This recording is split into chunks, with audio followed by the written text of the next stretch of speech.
नमस्कार दोस्तों, मैं धीरेन्द्र पुंडीर आप सभी का एक बार फिर अपने इस YouTube चैनल पर स्वागत करता हूं।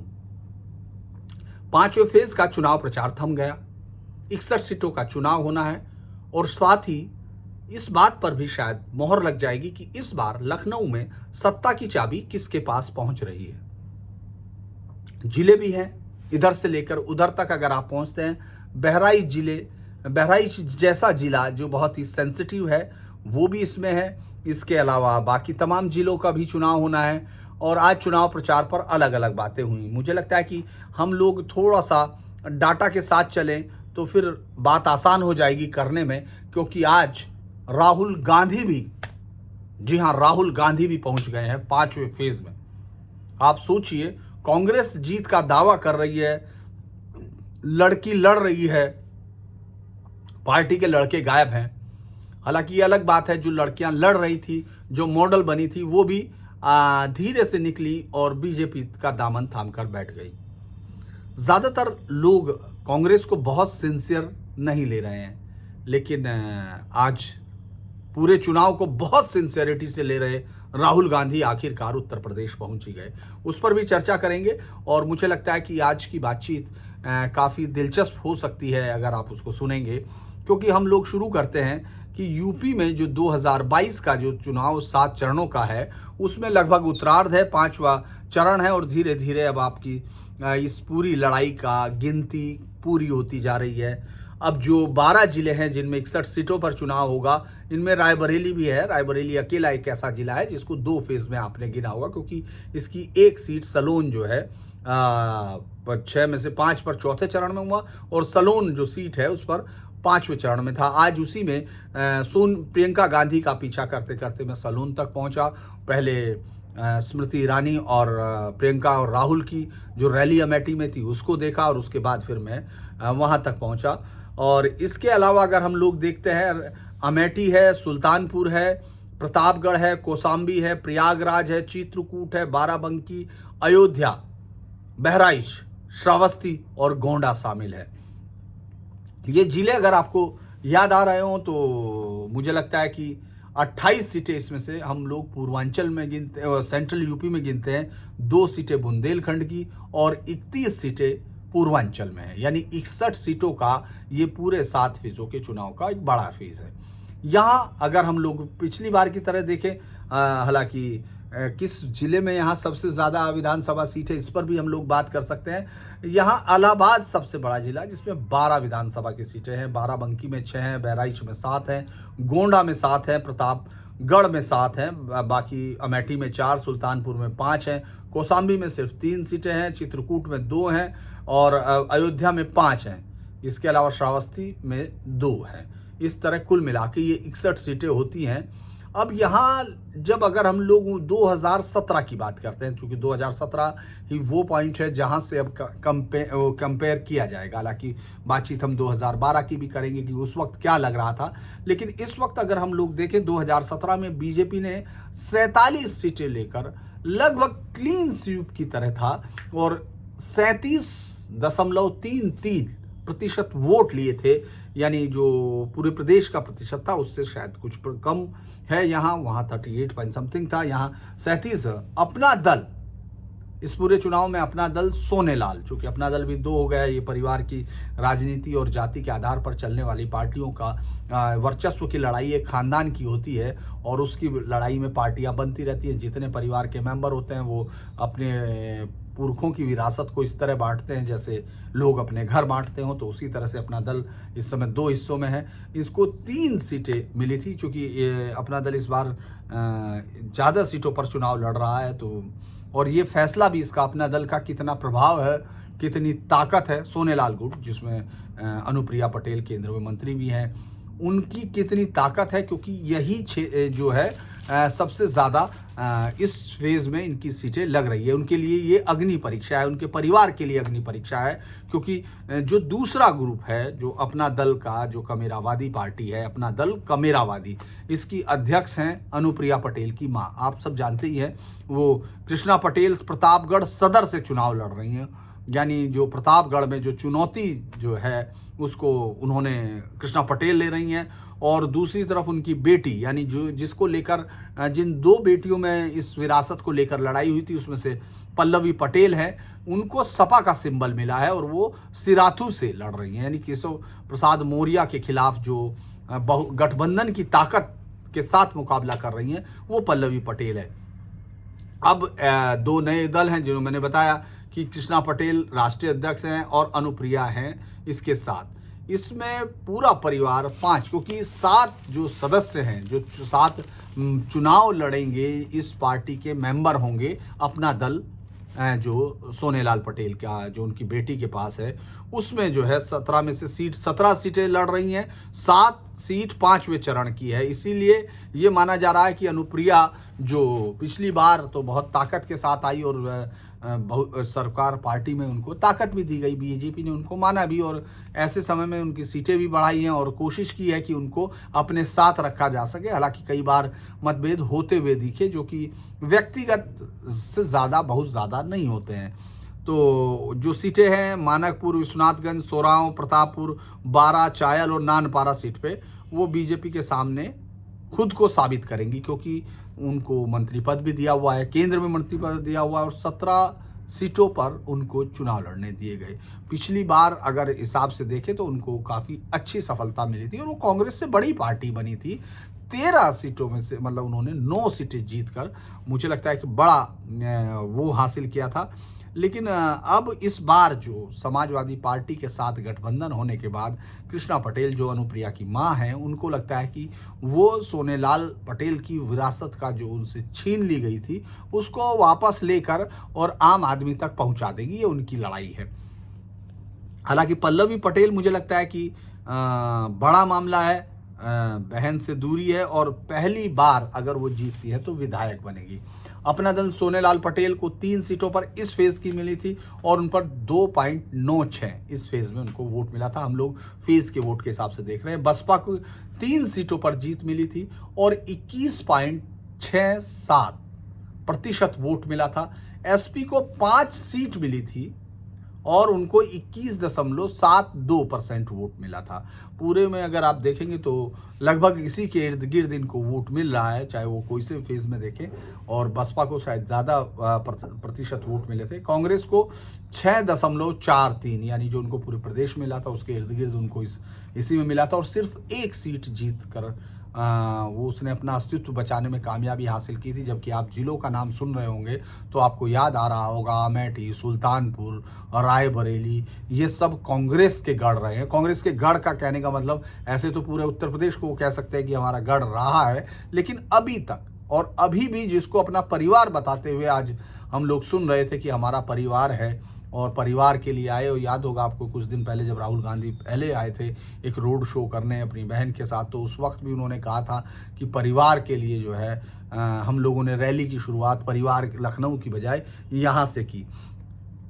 5वें चरण को अगर इस लड़ाई के साथ देखें कि वहाँ कौन सी लड़ाई डाटा के हिसाब से रहती है, तो मैं 5वें चरण की 61 सीटों में से जो दूसरे नंबर पर सबसे ज़्यादा पार्टी रही थी, सपा 27 सीटों पर 27 सीटों पर दूसरे नंबर पर थी, बसपा 14 सीटों पर दूसरे नंबर पर थी, कांग्रेस ने भी 11 सीटों पर दूसरा नंबर हासिल किया था। इसीलिए इस इलाके को उसका अभी भी गढ़ कहना थोड़ा सा अतिरंजित नहीं माना जा सकता, यानी उसको उसके साथ जोड़ा जा सकता है।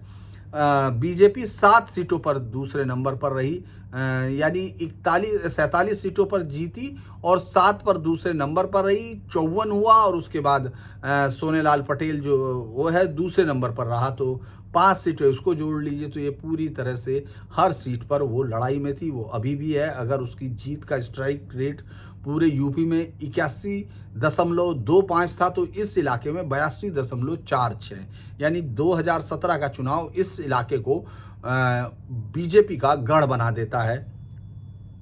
अब ये भी दिलचस्प बात होगी कि 2017 के बाद 2019 का जो चुनाव होता है जिसमें बसपा, सपा, कांग्रेस और आरएलडी ये मिलकर लड़ी थी, तो उस वक्त कितनी सीटों पर बढ़त थी, यानी 61 सीटें में से कितनी पर लोकसभा चुनाव 2019 में बढ़त दिखाई देती है। तो बीजेपी 47 सीटों पर, यानी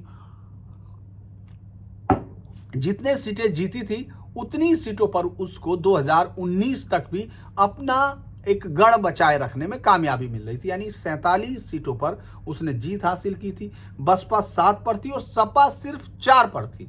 यानी जो सपा अभी सीधे मुकाबले में दिख रही है, अगर 2019 के पैमाने पर माने, हालांकि उस वक्त लड़ाई सीटों को लेकर भी थी, सीट अलग अलग बसपा उसके साथ लड़ी थी। जनसत्ता दल, यानी ये आपको याद होगा, जनसत्ता दल यूपी के बाहुबली जो है राजा भैया को ही हमको बाहुबली या कुछ भी आप शब्दों का इस्तेमाल कर सकते हैं। आपको मालूम होगा कि सत्ता के उस वक्त के दौर में जब बहुमत अपने से नहीं था या आपको ज़रूरत पड़ती थी, तब ये साहब कितने ताकतवर हो चुके थे। यहाँ तक कि इनके मगरमच्छों की चर्चा भी आपको याद होगी। डीएसपी हत्याकांड से लेकर तमाम चीज़ों में आपने सुना होगा। और मुझे लगता है कि एक राजनीति को न सिर्फ राजशाही के चंगुल में रखना और उसके साथ साथ माफियाओं को या माफियागिरी को रॉबिन हुड में बदल देने की आर्ट का एक प्रतीक पुरुष के तौर पर हमको राजा भैया दिखाई देते हैं। उनकी पार्टी ने भी 2 सीटों पर बहुमत हासिल किया था। 2019 के चुनाव का मैं बता रहा हूं आपको, उसके हिसाब से विधानसभा वार, और कांग्रेस को 1 सीट पर मिली थी। लेकिन 2012 में क्या था? 2012 में जब बीजेपी कुछ भी नहीं थी, दिखाई नहीं दे रही थी, उस वक्त सपा की सरकार बनी थी। सपा ने 41 सीटें हासिल की थी। यानी ये क्षेत्र ऐसा नहीं है कि सपा के लिए बहुत कुछ अनजाना रहा हो। इसीलिए जब आपको वापस मुकाबले में सपा दिख रही है तो उसके पीछे इसका कारण है क्योंकि उनका 2012 में यहाँ अच्छा गढ़ रहा था और 41 सीटें सपा ने जीती थी। बसपा के खाते में 7 सीटें आई थी, बीजेपी को महज 5 सीटें मिली थी। आप समझ रहे होंगे, सपा को 2019 में 4 मिली, उससे पहले वाले में बीजेपी को, मैं आपको एक बार फिर रिमाइंड करा देता हूं कि बीजेपी को 2017 सपा को कितनी सीटें मिली थी, और सपा को मिली थी, एक मिनट रुकिएगा, समाजवादी पार्टी 5 सीटों पर थी। यानी लगभग आप उसी तरह से 2012 में थे जिसमें भाजपा 2012 में थी। यानी सीटों का एक्सचेंज हुआ और बीजेपी बड़ी ताकत के साथ आई थी। लेकिन 2012 में भी यही बीजेपी इस पूरी 61 सीटों में सिर्फ 5 सीटों पर जीती थी और बसपा के खाते में 7 सीटें आई थी। यानी बसपा उस समय दूसरे नंबर पर थी। सपा के बाद 6 सीटों पर कांग्रेस थी और 2 पर निर्दलीय। यानी पिछली बार कांग्रेस की हालत लगातार आप देखते हैं डिटेरियोरेट हो रही है। 2007 में बसपा ने सरकार बनाई थी तो उस वक्त इस इलाके में क्या हुआ था, चूंकि 2008 के परिसीमन से पहले 2008 में परिसीमन था तो इस इलाके में 60 सीटें थी, अब 1 सीट बढ़ गई थी। बसपा ने इसमें 34 सीटें जीती थी। यानी ये मैं आपको फिर कह रहा हूँ, ये एक ऐसा क्षेत्र है। हालांकि हम लोग देख रहे थे 2017 ने तो पूरे समीकरण ही बदल दिए थे, लेकिन अगर समीकरण वाइज देखें तो ये बड़ा एक क्षेत्र है जिसमें बसपा ने 34 सीटें जीती थी, बीजेपी को महज 4 सीटें मिली थी। यानी 2007 से 2012 में बीजेपी 1 सीट बढ़ा पाई थी और 2012 के बाद अगर आप देखें तो 42 सीटों पर कामयाबी हासिल की थी। यहाँ 6 सीटों पर कांग्रेस ने उस वक्त भी 2007 में भी और 2012 में भी, मुझे लगता है कि कांग्रेस ने अपने आप को बनाए रखा था, लेकिन फिर धीरे धीरे गिरने लगे थे। अगर हम लोग जातीय समीकरण को देखें कि किस जाति के कितने विधायक हैं, ये भी एक आजकल चल रहा है कि साहब जातीय, उस पर भी बात होती है। तो दलित 13 विधायक हैं, ब्राह्मण 13 विधायक हैं, यहाँ ठाकुर 11 विधायक हैं, कुर्मी 9, मुस्लिम 4, वैश्य 4 और 2 यादव, 1 भूमियार, 1 बिंद निषाद कम्युनिटी से, कलवार 1, कायस्थ 1, मौर्य कुशवाहा 1। यानी ये जातीय गणित है। अब अगर हम लोग ये देखें कि किस आबादी की कितनी जनसंख्या है, 5वें चरण में दलित मतदाताओं की संख्या काफ़ी ज़्यादा है, 22% दलित मतदाता है। मुस्लिम मतदाता इसमें 19% है, यानी ठीक ठाक है।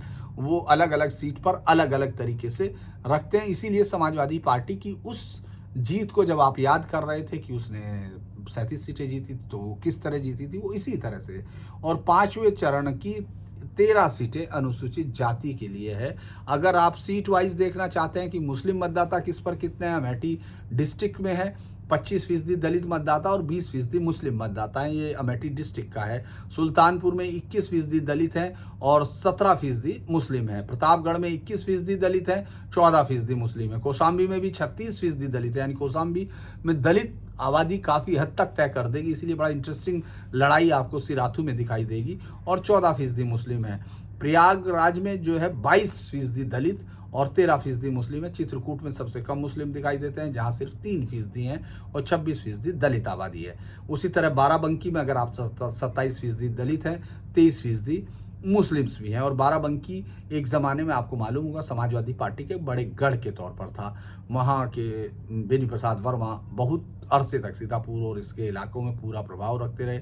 अयोध्या में 23% दलित वोटर्स हैं और 15% मुस्लिम वोटर हैं। बहराइच में 15% दलित हैं और 34% मुस्लिम मतदाता हैं। और ये वो बॉर्डर बेल्ट है जहाँ की मदरसों की गतिविधियाँ, पीएफआई की गतिविधियाँ, आईएसआई की गतिविधियाँ बहुत ज़्यादा, और नकली नोटों का तो लगता है कि जैसे वो क्षेत्र एक बार हिंदुस्तान के पूरी नकली जो नोटों की सप्लाई है उसका बड़ा हिस्सा था। मैं भी बहराइच के नानपारा और तमाम जगह से जब मैं पहले चैनल में था इन्वेस्टिगेशंस में, बाकायदा नेपालगंज, शोहरतगढ़ जो बढ़नी बॉर्डर है और तमाम जगह से नकली नोटों का एक बड़े रैकेट से बाकायदा खरीदे थे और उन सबको स्टोरी के लिए, मतलब मैंने दिखाया था, स्ट्रिंग चैनल पर एयर हुआ था, ऑपरेशन रावण के नाम से, अभी भी नेट पर पड़ा है, आप जाकर देख सकते हैं। उसमें अलग अलग जगह से हम लोगों ने काफ़ी नकली नोट यहाँ अलग अलग जगह से आते थे वो सब किया था। और जो मदरसों को लेकर जो रिपोर्ट दी गई थी, आपको याद होगा कि किस तरह से यहाँ इस्लामिक जो संघ नेपाल है, इस्लामिक नेपाल संघ जो है बहुत ही खतरनाक तरीके से इस पूरे इलाके में अपनी पकड़ बना रहा है। नई नई मदरसे, नई नई मस्जिदें आपको वहाँ दिखाई देती हैं। उनमें अगर अलग अलग उनमें से बहुत सारों की स्थिति संदेहास्पद है और बहुत सारी चीज़ें उन पर हैं। इस पर एक पूरी डिटेल्ड रिपोर्ट एसएसबी की थी और उसके बाद भारतीय, और वहाँ 34% मुस्लिम है। श्रावस्ती में 18% मुस्लिम है, 18% दलित है और 31% मुस्लिम है। और गोंडा में 14% दलित और 20%, अगर पूरी आबादी मैंने आपको बताई थी। उस तरह से ये पूरा का पूरा इलाका का जो जातीय गणित है वो आपको इस तरह से दिखाई देता है। हम लोग अगर कुछ और डाटा अगर आपको देखने हैं तो मैं उस पर भी बात कर सकता हूं, लेकिन मेरे विचार से यही ज़्यादा है कि कुछ ऐसे भी हैं कि हम लोग ये देखें कि किस तरह से इस फेज़ में क्या चीज़ बड़ी होने जा रही है। अयोध्या चूँकि चौथे फेज़ में आपने देखा आवारा पशुओं का मुद्दा है, लेकिन मुझे ये पूरा चुनाव, हो सकता है आप में से बहुत सारे लोग इस बात से नाराज़ भी होते हैं, उनको लगता है कि मैं बहुत सारी चीज़ें एग्जरेट कर रहा हूँ, हालांकि मैं बहुत ही सप्रेस करके चीज़ें बताता हूँ, क्योंकि मेरा ये मानना है कि हम लोगों को ज्योतिषों की तरह बिहेव नहीं करना चाहिए। और मैंने एक आध बार किया तो वो गलती है कि वो नहीं करना चाहिए। जो मुझे ग्राउंड पर दिख रहा है मैं आपके साथ वही शेयर करूँ तो ज़्यादा बेहतर है, और आप उसके मतलब निकाल सकें तो ज़्यादा है। हालाँकि बहुत सारे लोग लिखते हैं कि आप गोल घुमा रहे हैं, हालाँकि माफ़ कीजिए उस बात को मैं नहीं करूँगा यहाँ से। वैसे तो मेरे पास वो तमाम डाटा है जिसको मैं बता सकूं कि किस में कहाँ कहाँ कितनी जो सीटें हैं। जैसे अगर हम लोग सबसे इम्पोर्टेंट सीटों में आपको दिखेगा उज्जवल रमन सिंह, रेवती रमन सिंह के बेटे के तौर पर परिवार से हैं, उनका है। भाजपा शहर पश्चिम में इलाहाबाद की बात कर रहा हूँ, यहाँ से सिद्धार्थ नाथ सिंह का फैसला होना है। फिर भाजपा से ही नंदी गोपाल नंदी काफ़ी चर्चित विधायक है, इसका भी फैसला इसी से होना है। फूलपुर में परवीन पटेल है, वहाँ भी बहुत सारी चीज़ें। और प्रतापपुर में मुझे लगता है कि मुस्तफ़ा सिद्दीकी यानी बसपा की कुछ सीटें हैं, जिनमें से यहाँ 1 लाख यादव वोटर्स है, 60,000 अनुसूचित जाति है, 40,000 मुस्लिम है और ब्राह्मण 35,000 है। और वैसे 12 में मुझे लगता है प्रतापगढ़ भी अगर अपना दल के राजकुमार पाल विधायक हैं, इस बार अपना दल के सामने मुकाबला कर रही हैं। आपने देखा अपना दल की सीट है और उस पर लड़ रही हैं अपना दल की कमेरावादी पार्टी की राष्ट्रीय अध्यक्ष कृष्णा पटेल, यहाँ काफ़ी है। और मुझे लगता है रामपुर खास एक ऐसी सीट है जो अभी भी खास बनी हुई। रामपुर अगर आजम खान का है तो रामपुर खास प्रमोद तिवारी का है। ये बात वो लगातार साबित कर रहे हैं। 80 से वो जीतते हुए आते हुए विधायक हैं। उनके आने जाने के वक्त में कांग्रेस ने बहुत कुछ उतार चढ़ाव देखा, हमेशा उनकी भूमिका कुछ कुछ रही। कभी लगता है कि वो बीजेपी के लिए भी हैं, कभी लगता है कि वो दूसरी पार्टियों के लिए भी हैं, और कभी लगता है वो कांग्रेस के लिए सबसे बड़े वो हैं। अब उनकी बेटी जो है यहाँ से विधायक विधायक है और ब्राह्मणों के 35,000 वोट हैं, 43,000 पटेल हैं, 38,000 यादव और राजपूत, ये सब जातियों का जो समीकरण है, मुझे लगता है कि इस पर मैं बहुत ज़्यादा नहीं कहूँगा, लेकिन ये 1931 के आधार पर मुझे लगता है कि बहुत कुछ बदला हुआ दिखता है। पट्टी से भाजपा के राजेंद्र प्रताप सिंह मोती सिंह विधायक है, रानीगंज से अभय कुमार हैं, कौशाम्बी से आपको मंझनपुर से, ये कौशाम्बी सिराथू से जो पप्पू पटेल है उनका ही टिकट काटकर शीतला प्रसाद का उनको दिया गया है। अब आप आते हैं अयोध्या पे। अयोध्या एक ऐसी सीट है जहां से भाजपा के वेद प्रकाश गुप्ता विधायक हैं, लेकिन फिर वही बात दोहरा के आती है, बहुत सारे लोगों को ये चुभता होगा, लेकिन हमको तो वो सीट दर सीट दिख रहा है और हमको वही बोलना पड़ता है। वेद प्रकाश गुप्ता के खिलाफ इतना लोगों के अंदर, उनके बीजेपी के विधायकों के, कल भी मैंने उस पर बताया था, क्योंकि मैं अलग अलग गांव में घूम रहा था और मैंने देखा, यहाँ तक कि इस बात का दावा करने वाले भी बीजेपी के लोगों में बहुत ज़्यादा संख्या थी जो ये कह रहे थे कि वेद प्रकाश गुप्ता शायद 1000 वोट भी ना ले। और यही कारण है, अपने से ये नहीं, पार्टी से तो जीत के लिए जीत चुके हैं, इसीलिए पवन पांडे वहाँ काफ़ी ताकत के साथ लड़ते हुए दिख रहा है, क्योंकि वो, अगर आप जनता के बीच में रहते हैं, आज मैं जगदीशपुर में था और जगदीशपुर के जो विधायक हैं, जो मंत्री भी हैं, अगर आप उसको पासी को देखेंगे, सुरेश पासी को, तो आपको लगता है कि जैसे जिस घर से हम लोगों ने बीजेपी के वोटर्स को पकड़ा, उन लोगों ने इतनी नाराजगी व्यक्त की। यहाँ 16,000 से जीते, अगर कोई और होता तो 48,000 से जीतते, लेकिन अब सीट फंसी हुई है, अब सीट पर गुस्सा है, ये तमाम जगह। सिर्फ ये गुस्सा, मतलब गोरीगंज जो पिछली बार सपा पर थी, वो मुझे लगता है कि इस गुस्से की वजह से बीजेपी की तरफ आ रही है। हालांकि वहाँ जो है, जिस विधायक के खिलाफ राजा भैया खुद लगे हुए हैं, वो अपनी पार्टी का उनका विधायक है, लेकिन वो लगता नहीं कि उस अपनी पार्टी के लिए जीत की उम्मीद के साथ हो। उनको लगता है कि वो बीजेपी को हराने में कामयाब हो, और इसीलिए 2 से 3 बार वहाँ सभा कर चुके।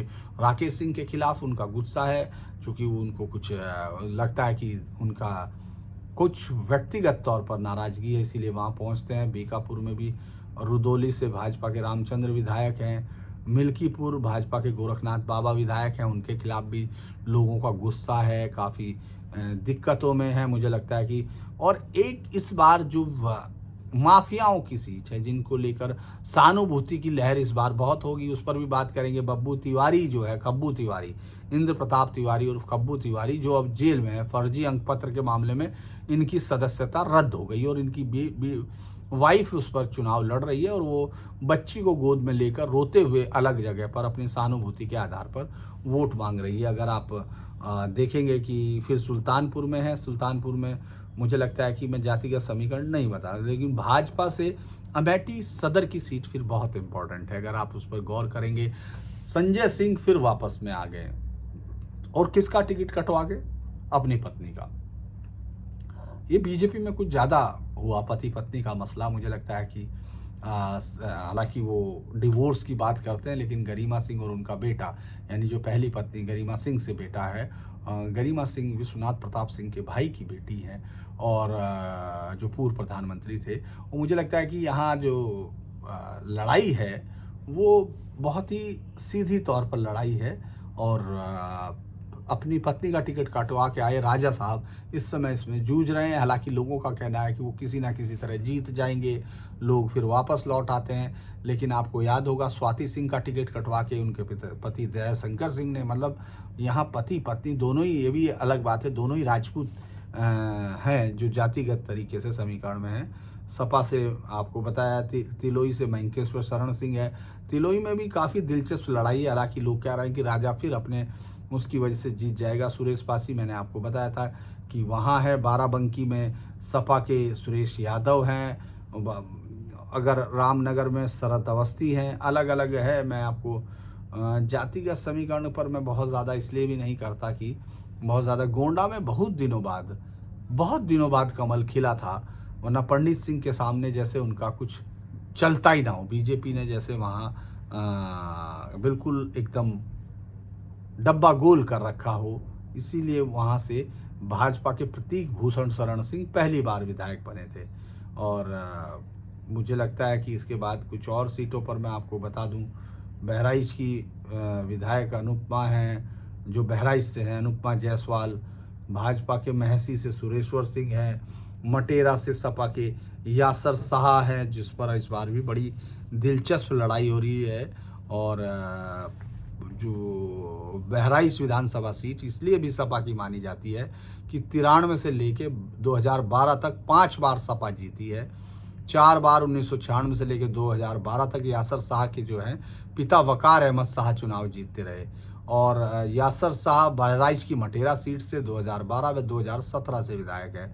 और वकार अहमद शाह जो है इस सीट पर लगातार जीतते रहे, उनका इंतकाल हो गया, इसीलिए यासर शाह को बहराइच से उतारा है। यानी यासर शाह जो 2 बार जीत चुके थे मटेरा से, उनको वहाँ लाकर उतारा। नानपारा, मैं जो बता रहा था कि नानपारा वही इलाका है जहाँ बहुत ज़्यादा पूरा का पूरा एक ज़माने में मुझे याद है, एक तो काफ़ी बड़े डॉन दो थे, एक का उसके घर तक मैं नकली नोट खरीदने गया था नेपालगंज में, फिर बाद में उसका कत्ल हो गया, उसके बाद फिर दूसरी रंजिश में किसी और का कत्ल हुआ, और फिर वो एक वॉर हो गई वहाँ पूरी आपस में। हालांकि उस तक जाने के लिए काफ़ी मुझे स्पाई कैमरे और वो लेके जाता वक्त बड़े ही खतरनाक ऑपरेशंस था एजेंसीज को। हालांकि मैंने कुछ मदद उनसे लेने की कोशिश भी की थी कि किस तरह से ये पूरा नकली नोटों का ऑपरेशंस चल रहा है। चूँकि अभी मैं एकदम एडवांस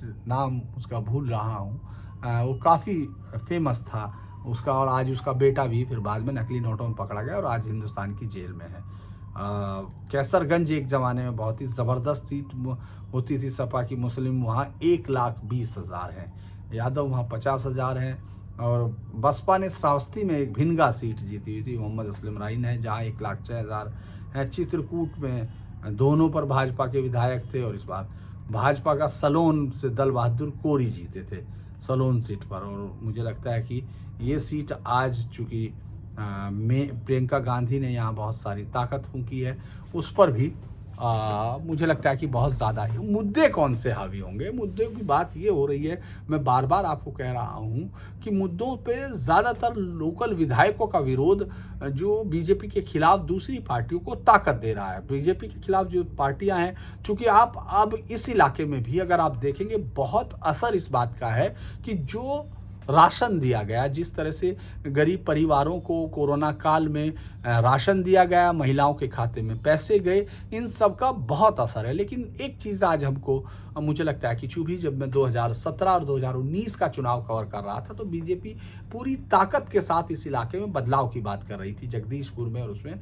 लेकिन अगर आप जगदीशपुर की सड़कों पर घूम रहे होंगे, यहाँ तक कि जिस पर चलकर सांसद स्मृति ईरानी जगदीशपुर में सुरेश पाशी के लिए वोट मांग रही थी सुकुल बाजार में, अगर आप वहां जाकर देखें तो वो सड़कें टूटी हुई हैं। सुकुल बाजार तक जगदीशपुर से जाने वाली रोड इंडस्ट्रियल एरिया से gate number 4, gate number 2, 1 number से आप जाएंगे तो आपको लगेगा जैसे कोई बदलाव की बात नहीं हुई। और मैं हंस रहा था तो बहुत सारे लोगों ने कहा कि हमको ठगे गए हम लोग, मतलब जिस तरह के बदलाव की बात हमको कही गई थी वो कोई दिख नहीं रहा है। हालांकि बहुत सारी फैक्टरियों की, हालांकि जब मैंने बात की स्मृति ईरानी से तो उन्होंने कहा कि एक नया नाम लिया, उन्होंने कहा कि लुप्त योगी फिर आ गया।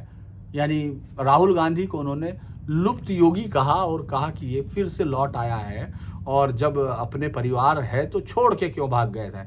मैं भी चुनाव हारी थी, मैंने चुनाव को लगातार लड़ा और उसके बाद मैं लगातार लोगों के साथ आती रही, और जब कोरोना में सब लोग भाग गए थे मैं यहाँ थी अपने लोगों में और वो उन लोगों से बात भी कर रही थी।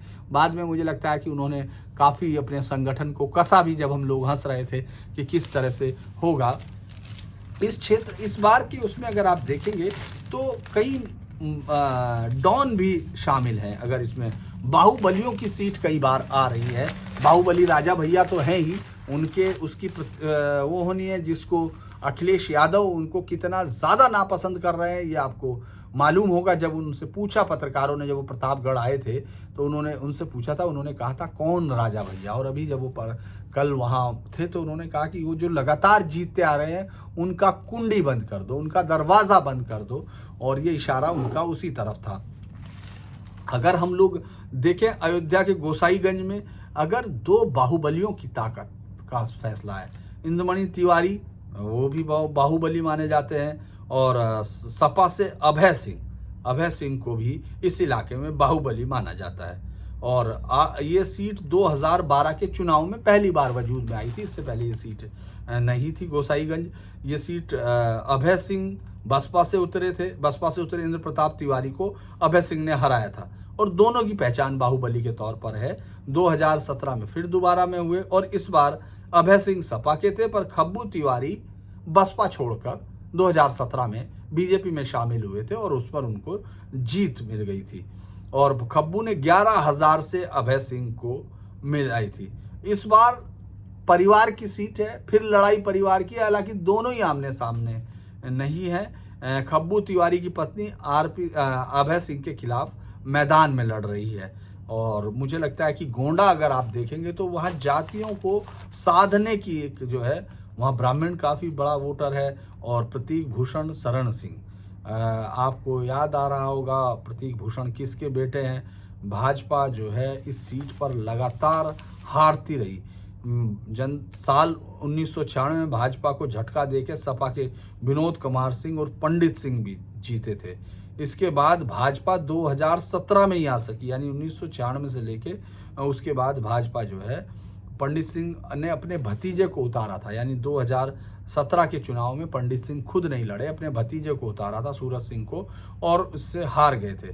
पंडित सिंह की कोरोना में मौत हो चुकी, यानी जो सपा से फिर वापस सूरज सिंह लड़ रहे हैं, भाजपा से प्रतीक सिंह है। और मुझे लगता है कि जो बसपा ने बहुत कैंडिडेट अपने जहां भी उतारे हैं वो काफ़ी समीकरणों को ध्यान देकर उतारे हैं, क्योंकि बसपा को ये माना भी जाता है। मुझे लगता है कि मायावती इस बात को बहुत अच्छे से जानती है कि कहाँ किस तरह से इस्तेमाल किया जाए। लेकिन मुस्लिम वोटर जैसे हम लोग आज घूम रहे थे जगदीशपुर में, उसमें अमेठी में, और उसमें सब जगह लग रहा था कि जैसे अगर कोई साइलेंट हवा होगी जिसको नहीं पढ़ पा रहा कोई तो अलग होगी, लेकिन नहीं तो आप वहाँ कैंडिडेट्स को नहीं खोज पा रहे थे। तो इसलिए उस बंटवारे का तो बहुत ही मतलब है। दरियाबाद सीट बाराबंकी की है, यहाँ भी आपको सतीश वर्मा और अरविंद सिंह गोप, आपको याद होगा अरविंद सिंह गोप समाजवादी पार्टी में एक ताकतवर नेता के तौर पर थे, दिग्गज नेता माने जा रहे थे, और यहाँ 2012 में जीते भी थे, वो लड़ रहे हैं। और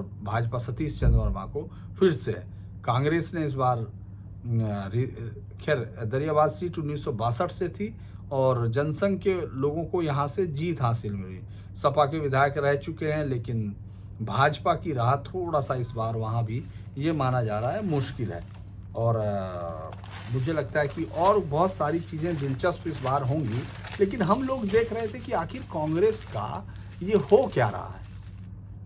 प्रियंका गांधी जब वहाँ पहुँची सभा में, जब हम लोग उनके पास सुकुल बाज़ार में पहुँचे, वहाँ स्टेडियम में बाहर मंदिर के बाहर वो जो पूजा हो रही थी, उससे पहले वो पूजा में गई, मंदिर में गई, और उसके बाद आकर उन्होंने वोट मांगे अपने उम्मीदवार के लिए। फिर दोनों भाई बहन थोरी में उन्होंने एक बड़ी सभा करने की कोशिश की। थोरी में वो सभा में राहुल गांधी थे, उन्होंने भी वोट मांगे, दोनों भाई बहन थे। फिर वहाँ से राहुल गांधी आगे उड़ गए और वापस अमेठी में प्रियंका गांधी आगे की तरफ सलोन चली गई और वहाँ भी उन्होंने अपने कैंडिडेट के लिए वोट मांगे। कांग्रेस को लग रहा है जैसे यहाँ उसका कुछ मामला चल रहा हो। इसमें पूरे फेज में आपको याद होगा गायत्री प्रजापति खनन घोटाले, माफिया, रेप, इन तमाम चीज़ों से घुरे गायत्री प्रजापति अमेठी में अगर कुछ काम की बात करते हैं लोग, अगर आप जाते हैं तो गायत्री प्रजापति का नाम वहाँ के लोग लेते हैं, लेकिन साथ ही साथ गायत्री प्रजापति का नाम इस देश के करप्शन के कुछ चेहरों में अभी हो गया। आपको याद होगा सीमेंट घोटाला, सबसे पहले अगर याद आता हो अंतुले का, जो पुराने लोग हैं जो सुनते हैं जानते हैं अंतुले के सीमेंट घोटाले को, जिस तरह अंतुले जो है यार अंतुले पूरे करप्शन का चेहरा भारत में बन गए थे, उसी तरह उत्तर प्रदेश की अगर राजनीति में 2012 से 17 के बीच की समाजवादी पार्टी के सबसे ज़्यादा ऐसे चर्चित चेहरे जिसका करप्शन के साथ रिश्ता जोड़ा गया जानना चाहते हैं तो वो नाम दिमाग पर जोर डालने की ज़रूरत नहीं होती, गायत्री प्रजापति का अपने आप निकल आता है। इस बार गायत्री प्रजापति की पत्नी मुझे लगता है कि वो जाकर तमाम अपने पति के लिए वोट मांग रही हैं। महारानी प्रजापति अमेठी से लड़ रही हैं और गोसाईगंज में आपको बता चुका इंद्रमणि तिवारी की वो जो है पत्नी मांग रही हैं। और संजय प्रसाद जायसवाल की तरह भाजपा ने उनकी पत्नी प्रतिभा जायसवाल को बनाया। अलीगढ़ सीट से मौजूदा विधायक संजीव राजा को उनकी पत्नी मुक्ता राजा ने चुनाव लड़ाया। यानी अगर आप देखें तो पार्टियों में कुछ लोगों का इस तरह का वर्चस्व हो जाता है, चूँकि उनके जातीय समीकरण, उनका स्थानीय राजनीति में प्रभाव, ये पार्टियों को ताकत नहीं देता कि वो कोशिश करें कि किसी और को चुन सकें। लेकिन जब आदमी हैं तो उसके बाद उनकी पत्नियां चुनाव मैदान में हैं और वो कोशिश करती हैं कि उनको सहानुभूति वोट मिल जाए। इस पूरे फेज में जानवरों का मुद्दा विपक्ष उठा रहा है, बेरोजगारी, चूंकि एक अमूमन एक ऐसा काम है जिसको कोई भी उठा सकता है, तो वो भी मुद्दा है। लेकिन मुझे लगता है कि जो मैंने अयोध्या की कल भी बात की थी कि अयोध्या को अगर जातिगत समीकरण में देखा जाना है, हालांकि बहुत सारी चीज़ें वहाँ काउंट करती हैं कि किस तरह से लोगों के दुकानें जो ट्रस्ट या उसकी थी, हालांकि सरकार ने कोशिश की, लेकिन लोगों का ये कहना है कि भाई उनको वहाँ से क्यों हटाया जा रहा है।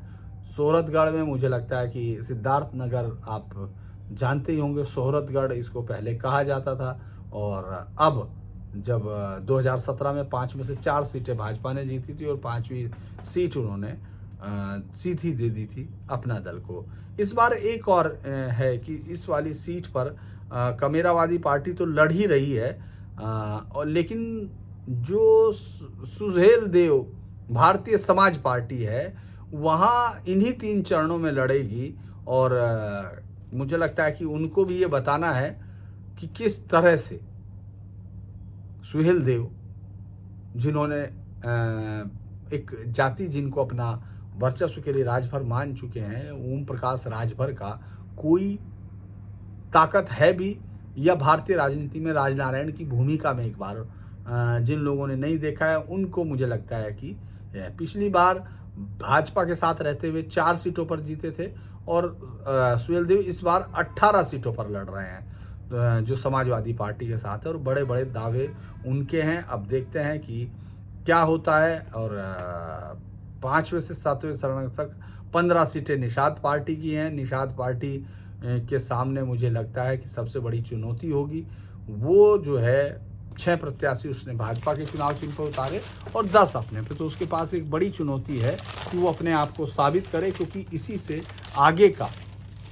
जो इस पार्टी का भविष्य है वो तय होगा। उलझे हुए समीकरण दिखते हैं। अगर आप देखेंगे तो भाजपा गठबंधन के सामने ये चुनौती होगी कि वो 2017 का और सपा गठबंधन इसको 2012 में बदलना चाहता है। बसपा वही जातीय फार्मूले को बहुत अच्छे से करना चाहती है, और मुझे लगता है कि अलग अलग जगह अलग अलग है कारण, लेकिन एक जो बड़ा कारण है जो मुझे लगता है कि बीजेपी को जिससे परेशानियां झेलनी पड़ रही है वो अपने उम्मीदवारों को लेकर ज़्यादा है, बामुकाबले कि लोगों का गुस्सा हो। जातीय समीकरण बैठाने की कोशिश है, लेकिन आप गांव-गांव घूमते हैं तो लगता है कि जैसे जो राशन का जो दिया गया है, फ्री का राशन और महिलाओं के खाते में कोरोना काल के पैसे, ये पार्टी के लिए काम करते हुए दिखते हैं। मोदी और योगी, इस पर वोट हो रहा है, वोट स्थानीय कैंडिडेट पर नहीं हो रहा है। हालांकि ये बात बहुत सारे आप लोग भी कह सकते हैं कि साहब वो तो तमाम जगह होता है, लेकिन मुझे लगता है कि इस क्षेत्र में चूंकि मुद्दे न सपा के पास हैं, भाजपा अपने काम को जो है सबसे बेहतर मान के चल रही है, लेकिन जब आप अयोध्या में देखते हैं कि काम से ज़्यादा राजनीति जातीय हो रही है, तो उसी तरह आपको बाकी सब जगह भी लगेगा। और मुझे लगता है कि ये फेज़ ये तय कर देगा कि क्या होना है। कल फिर हम लोग अलग चीज़ पर बात करेंगे, हालांकि कल मैं आपसे बात अयोध्या में करूंगा, उसके बाद परसों के चुनाव में अयोध्या में ही मिलूंगा।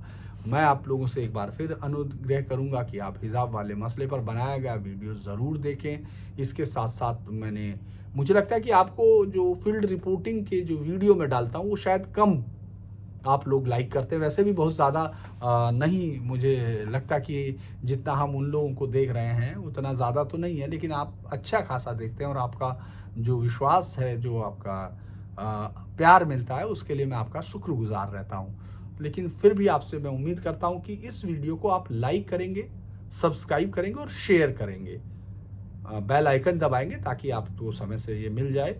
लेकिन जितना आप इसको शेयर करेंगे उतना ज़्यादा बेहतर होगा।